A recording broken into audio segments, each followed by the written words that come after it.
જય શ્રી કૃષ્ણ મિત્રો તમારા બધાના ઘરે ટોયલેટ તો હશે જ અને તેને તમે રોજની દિનચર્યામાં વાપરતા પણ હશો, પણ શું આપણે ટોયલેટ ગયા પછી શુદ્ધ રહીએ છીએ? શું આપણે ભગવાનના મંદિરમાં પ્રવેશ કરી શકીએ છીએ? શું સાંજના સમયે દીવાબત્તી કરી શકીએ છીએ? કારણ કે મિત્રો, સવારે તો કોઈ મુશ્કેલી નથી. સવારે તો તમારે માત્ર સ્નાન કરીને જ, આપણે દીવાબત્તી કરીને જ તમારા ઘરમાં પૂજા પાઠ કરી શકો છો. શિવજીના મંદિરમાં જાવ તો તે પણ સ્નાન કર્યા પછી જ. સવારે ઘણા લોકો માટે કંઈ પણ વાતમાં કોઈ મુશ્કેલી નથી, પણ સાંજે તમારા મનમાં એવો સૌથી મોટો પ્રશ્ન થાય છે કે શું હું આજે શુદ્ધ છું? શું આજે મેં કોઈ એવી કામગીરી કરી છે કે જેનાથી હું અશુદ્ધ થઈ ગયો છું? તો મિત્રો, આ તમામ સવાલ તમારા મનમાં ચોક્કસ ચાલતા હશે, કારણ કે દરેકને પ્રશ્ન થાય છે કે સાંજે નહાવું જરૂરી છે કે નથી. તો જો તમે નાહી શકતા હોવ તો અતિ ઉત્તમ છે, અને હાથ મોઢું ધોવું પણ શક્ય હોય તો પણ સારું છે.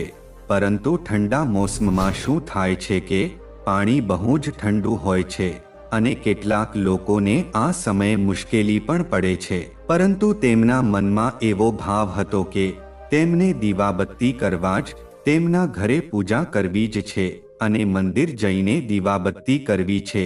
તો તેમના મનમાં આ એક વિચાર જરૂરથી ઊભો થાય છે કે આપણે શુદ્ધ છીએ કે નહીં? હવે અમે મંદિર જઈ શકીએ છીએ કે નહીં? હવે અમે દીવાબત્તી કરી શકીએ છીએ કે નહીં? આ બધા પ્રશ્નોના જવાબ તમને આ વિડીયોમાં મળી જશે. જો તમે પણ આવું વિચારો છો કે આખા દિવસ દરમિયાન જો તમે બાથરૂમનો ઉપયોગ કર્યો તો શું ત્યારબાદ તમે તમારા ઘરમાં પૂજન કરી શકો છો? શું તમે દીવાબત્તી કરી શકો છો? અથવા તમે મંદિર જઈને પૂજન કરી શકો છો? તો મિત્રો, આ બધા પ્રશ્નોના જવાબ આ વિડીયોમાં મળી જશે. તો કૃપા કરીને તમે લક્ષ્મી માતાના સાચા ભક્ત હો તો કમેન્ટ બોક્સમાં જય માતા લક્ષ્મીજી અવશ્ય લખી દેજો, અને આ વિડીયોને લાઈક કરી અને અમારી ચેનલ વાસ્તુ રુદ્રાક્ષને સબસ્ક્રાઇબ પણ કરી દેજો. તો મિત્રો, આપણે પહેલો પ્રશ્ન જોઈએ તો આ મોસમમાં શું થાય છે? આ મોસમમાં કોઈ મુશ્કેલી નથી થતી, કેમ કે ગરમીની મોસમ કે સામાન્ય મોસમમાં આપણે હાથ પગ અને મોઢું ધોઈને સ્નાન કરવામાં કોઈ અડચણ નથી આવતી. પરંતુ શિયાળાની મોસમમાં પાણી બહુ જ ઠંડુ હોય છે, અને તેને કારણે વૃદ્ધ લોકોને પણ ખૂબ જ મુશ્કેલી થાય છે. કારણ કે પૂજા પાઠમાં ઘરની માતાઓ અને બહેનોને ખુશ રહેવા માટે એક ખૂબ જ મહત્વપૂર્ણ ભાગ હોય છે. એ વિના લોકો પોતાનું જીવન કેવી રીતે પસાર કરે? તમારે રોજ પૂજાપાઠ કરવો જોઈએ, પણ પહેલા શુદ્ધતા મહત્વની છે. તો મિત્રો, હવે જુઓ, ઠંડા મોસમમાં સૌ બાથરૂમનો ઉપયોગ કરે છે, તો ત્યાં તમે શુદ્ધ થઈ શકો છો. સૌપ્રથમ આપણે એ સમજવું પડશે કે સવારે તો બધાએ સ્નાન કરવાનો એક હિસ્સો છે, પરંતુ સવારે કોઈ વાત જ નથી કે તમે વિના સ્નાન કામ કરી રહ્યા છો. સવારે સ્નાન કર્યા બાદ જ તમે પૂજામાં પ્રવેશ કરો છો અને ઘરે પૂજા કરો છો, અથવા તો મંદિરમાં જઈને પૂજન કરો છો. એટલે પ્રાર્થના કરવા માટે સવાર સુધી સાફ રહેવું જોઈએ. રહેવું કોઈ સમસ્યા નથી. સવારે બરફ જેવા ઠંડા પાણીથી અથવા ગરમ પાણીથી સ્નાન કર્યા પછી જ બધા શુદ્ધ થાય છે, અને પછી જ પૂજા કરવી જોઈએ. આજ રોજની પૂજાનો સમય સાંજ એટલે કે પ્રદોષ કાળમાં આવે છે. સવાર પૂજન કર્યા પછી આપણે બાથરૂમનો વધારે ઉપયોગ કરીએ છીએ, એટલે આખા દિવસમાં બધા લોકો બાથરૂમનો ઉપયોગ જરૂર કરતા હોય છે. કેટલાક લોકો, અને ખાસ કરીને પુરુષો અને મહિલાઓ, આ બાબતે પ્રશ્ન થાય છે, કેમ કે ઘણા લોકો બહાર નોકરી કરે છે, તો જ્યારે તેઓ બહાર કામ કરે છે તો શું તે જગ્યા અશુદ્ધ થઈ જાય છે? શું તેમને પાછા આવીને નહાવું જ જોઈએ કે નહીં? આ વાતને ખાસ જાણી લેજો. મિત્રો જુઓ, સૌપ્રથમ તમે એ સમજજો કે જો તમે આખા દિવસે ક્યારેક બાથરૂમનો ઉપયોગ કરો છો, જેમ કે જ્યારે તમે ઘરે છો, ત્યારે ઘરના નિયમો વિશે વાત કરીએ છીએ. નિયમ શું કહે છે? તો કે શુદ્ધતા માટે છે. જો તમે ઘરમાં છો અને તમારા માતા બહેન હોય ત્યારે એ બાથરૂમનો ઉપયોગ કરો વહેલા, સાંજના પૂજન પછી નહીં, તો તમે શુદ્ધ છો. હવે તમારો આખો દિવસ છે અને ત્યારે તમે બાથરૂમનો ઉપયોગ કરી શકો છો. સાંજ આવે છે ત્યારે વિચાર થવા લાગે છે કે શું આપણે હજુ પણ શુદ્ધ છીએ કે નહીં, અને ન હોઈએ તો ફરીવાર નહાવું જોઈએ કે નહીં. તો મિત્રો, બાથરૂમનો ઉપયોગ કર્યા પહેલા આ બાબતોને ધ્યાનમાં રાખો અને જુઓ કે આ નિયમો કઈ રીતે કામ કરે છે. મિત્રો, દિવસમાં ઘણી વખત તમે બાથરૂમનો ઉપયોગ કરો છો, ત્યારે જ્યારે તમે બાથરૂમમાંથી બહાર આવો છો તો તમારું પહેલું કામ છે હાથ ધોવાનું, અને ત્યારબાદ પગ ધોવાનું, અને પછી 3 વાર મોઢામાં પાણી નાખીને કોગળા કરવાના છે. મોઢામાં ઓછામાં ઓછી 3 વાર પાણી નાખીને કોગળા કરવા જરૂરી છે. બાથરૂમનો ઉપયોગ કર્યા પછી પૂજા કરી શકાય છે કે નહીં? તો મિત્રો, આ કામ કરવું તો પડે જ. જો તમે બાથરૂમમાં જાવ છો તો તમે શું કરો છો? તમે તમારા હાથને સાફ કરી રહ્યા છો. તો હવે એવું નથી કે તમે કપડાં પહેરતા હોવ છો. તે કપડાં ધોવાની કોઈ સમસ્યા નથી. તમે શું કરી શકો છો કે થોડું ગંગાજળ લો અને તમારા ઘરમાં કોઈ સારી જગ્યાએ મૂકી દો, અને જ્યારે બાથરૂમમાં જવા જાવ ત્યારે પહેલા નિયમ મતે જ રહેશો. આ વાત એવી છે કે તમારે હાથ અને મોઢું ધોવા પરથી શરૂઆત કરવી જોઈએ. એટલે કે પહેલા હાથ ધોવાની જરૂર છે, પછી પગ ધોવા જોઈએ. એમ જ હાથ અને પગ ધોવાની જરૂર છે. ત્યાર પછી 3 વખત ગાગણી કરવી જોઈએ. આ બધું કર્યા પછી જો મન કરે તો થોડું પાણી વગેરે પોતાના ઉપર છાંટી શકો છો. આ બધું કરીને તમે એ રીતે શુદ્ધ બની જાવ છો. પરંતુ જો મનમાં હજી શંકા થાય છે કે હજુ સુધી આપણે શુદ્ધ થયા નથી, કેમ કે બાથરૂમનો ઉપયોગ કર્યો છે, તો ત્યાં તમે થોડું ગંગાજળ પણ પોતાની ઉપર છાંટી શકો છો. અને એવું કરવું જરૂરી નથી, પરંતુ ગંગાજળ રાખવું સારું રહેશે. અને તમે જ્યારે છઠ્ઠી લઈ રહ્યા છો ત્યારે સાંજે દીવો કે પૂજન પાઠ ભજવવાનું કામ કરો છો, ત્યારે તમે એકવાર ગંગાજળ હાટી શકો છો. બાકીની વાત, જો તમે બાથરૂમ જઈ રહ્યા છો તો વાસ્તવમાં બાથરૂમમાં જાવ કે હાથ ધોવાનું હોય, પગ ધોવાનું હોય કે 3 વાર કોગળા કરવાનું હોય, તો તેને પણ શુદ્ધ માની શકાય છે. તમને આ વાત સમજાતી હશે? હા, એક વાત યાદ રાખજો કે જો તમને કોઈ સમસ્યા હોય અને તમે સ્નાન કરી શકતા ન હોવ તો તમે માત્ર આ જ કરી શકો છો. અને નિયમ કહે છે કે બાથરૂમથી આવીને હાથ પગ જરૂરથી ધોઈ લો. પણ જો ત્યાં કોઈ વડીલ છે કે કોઈને કશું દુઃખ સમસ્યા છે અને એ ઠંડામાં આખો દિવસ ગ્લવ્સ, સ્વેટર અને મોજા પહેરીને રહેતા હોય, તો તમે બાથરૂમ કરવા જાઓ અને બાથરૂમનો ઉપયોગ કર્યા પછી મિત્રો, જો શક્ય હોય તો હાથ ધોવાનું જરૂર કરો.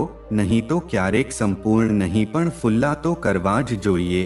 પરંતુ સાંજના પૂજનનો સમય આવે ત્યારે પૂજા પહેલા તમારા ગ્લોવ્સ ઉતારીને એક બાજુ રાખજો અને મોજા પણ ઉતારીને એક બાજુ રાખજો.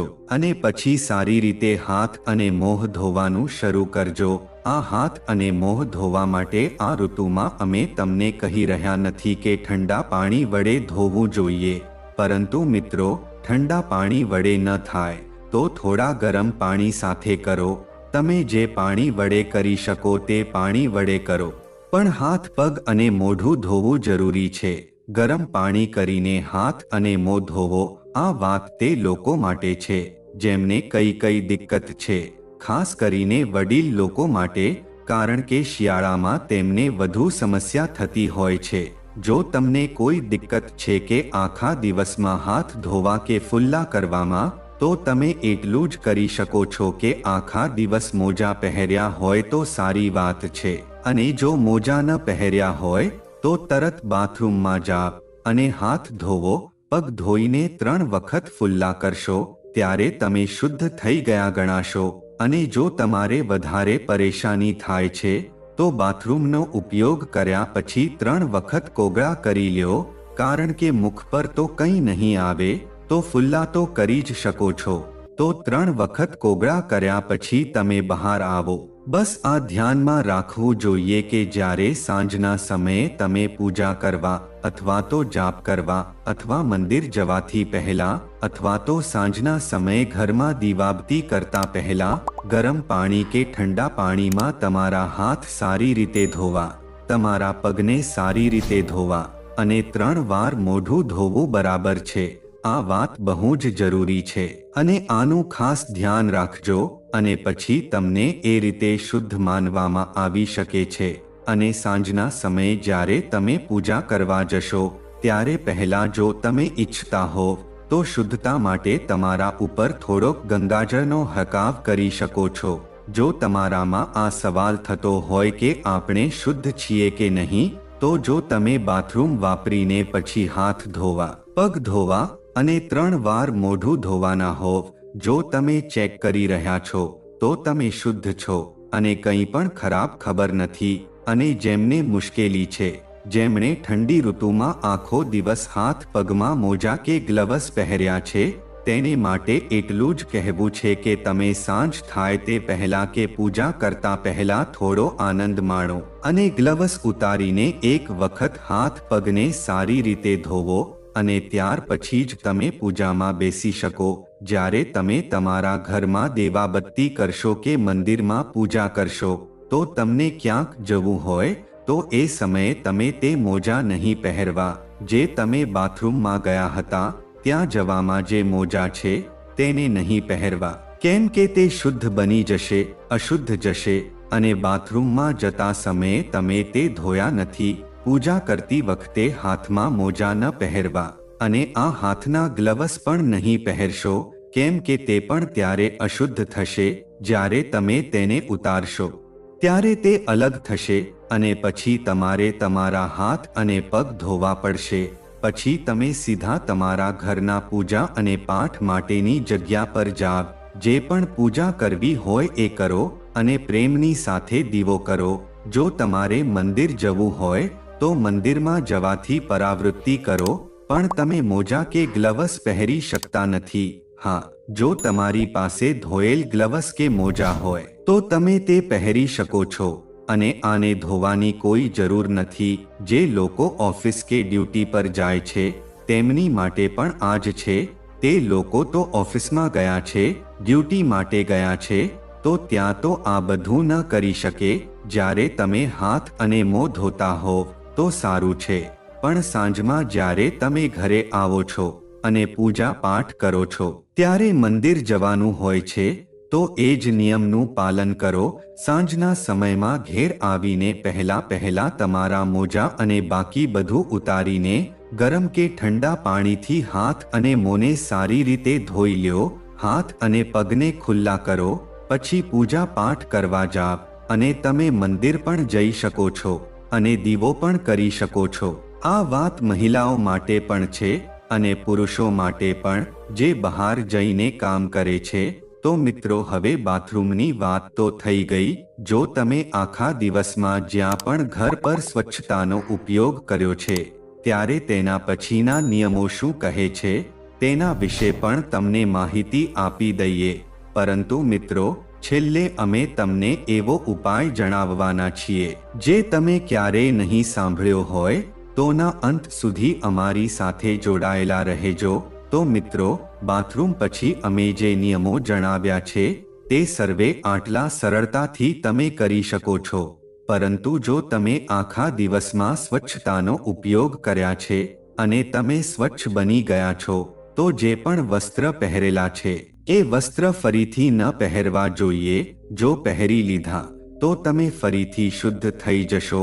આથી આપણે જે વસ્ત્ર પહેર્યા છે તેમને ધોઈને પછી આગળ પહેરવા પડશે અથવા દિવસે ધોઈને પછી જ પહેરવાના છે. પછી તમે નવા વસ્ત્ર પહેરશો અને પછી જ તમે લોકો શુદ્ધ થઈ જશો. અને આ બાબતનું ધ્યાન રાખવું જોઈએ. તો શું તમે વિચાર કરી રહ્યા છો? પણ વિચારતા એક વાતનું ધ્યાન રાખજો કે જો તમે વિચારો કે ધોયેલ કપડાં પહેરીને પૂજા પાઠની જગ્યા પર ન જવું, ધ્યાન રાખજો કે એવા કપડાં પહેરો જે સરળતાથી ધોઈ શકાય. એટલે બાકીના કપડાં ઉતારીને પછી નાઈને પહેરી શકો છો, કેમ કે આ કપડાં હજુ પણ શુદ્ધ છે જો તમે ગમે તો નાઈને પછી ધોયેલ કપડાં પહેરી લેવા વધુ સારું માનવામાં આવે છે અને પૂજન અને પાઠના સ્થળે એ કપડાં પહેરીને જવાનું નહીં, તમારે ધોઈને પછી પહેરવા પડશે. તમે ઈચ્છો તો નાઈને કોઈ સારા કપડાં પહેરો, અને જો તમારે એ કપડાં પહેરવા ન હોય તો તમે જે ખાસ રાખેલા કપડાં છે એ પૂજા પાઠમાં જતા પહેરવા માટે જઈ શકો છો. તો આ છે નિયમ. જેમને આખા દિવસમાં ક્યારેક વિચાર કરવાનો અવસર મળ્યો હોય છે તેમના માટે સીધું જ છે કે તમને સાંજના સમયે ધ્યાન રાખવું પડશે અને તમારા પરિવારના બીજા સભ્યને પણ કહો કે પૂજન કરવા જાવો અને મંદિરમાં પ્રવેશ કરો અને દીવાબત્તી કરી લ્યો, કારણ કે ગણતરી મુજબ આ ઋતુમાં ઘણા લોકોએ ભારે મુશ્કેલીઓનો સામનો કરવો પડે છે, કેમ કે બધા લોકો પોતાના સમય પર સાંજ અને સવારે પૂજા કરી શકતા નથી. મિત્રો, મુશ્કેલીઓ તો છે જ, કેમ કે આ ઋતુના મોસમે પાણી ઠંડુ હોય છે એટલે ઘણી સમસ્યાઓ ઊભી થાય છે અને આ બધી પરિસ્થિતિઓને જોઈને તમારે નિયમને મહત્વ આપવું જોઈએ. અને અમે તમને નથી કહેતા કે તમારે જરૂરથી નહાવું જ પડશે, પરંતુ જ્યારે તમે નાયા નથી તો તમે અશુદ્ધ થઈ જશો. તેથી તમે તમારા ઘરના અન્ય સભ્યને પૂજન કરવા માટે પણ કહી શકો છો. જો તમે પૂજા પાઠ કરવા જવા માંગતા હો તો શુદ્ધ થવું જોઈએ. અને બાથરૂમ વિશે આપણે જે સમજાવ્યું છે કે બાથરૂમથી આવીને હાથ પગ ધોવા અને 3 વખત કોગળા કરવાની વાત ખૂબ જ અગત્યની છે, એટલે પછી તે લોકો શુદ્ધ ગણાશે. અને જે લોકો ગ્લવ્સ પહેરી રહ્યા છે, જો આખો દિવસ આ મોજા અને ગ્લવ્સ ઉતારી શકતા નથી તો સાંજની પૂજા કરતા પહેલા તેને ઉતારીને અલગ રાખો. પછી તમારે હાથને મોં ધોવા જોઈએ અને પછી પૂજાની જગ્યાએ જવું જોઈએ અને તમારે તમારા ગંદા મોજા પહેરીને પૂજા ન કરવી જોઈએ.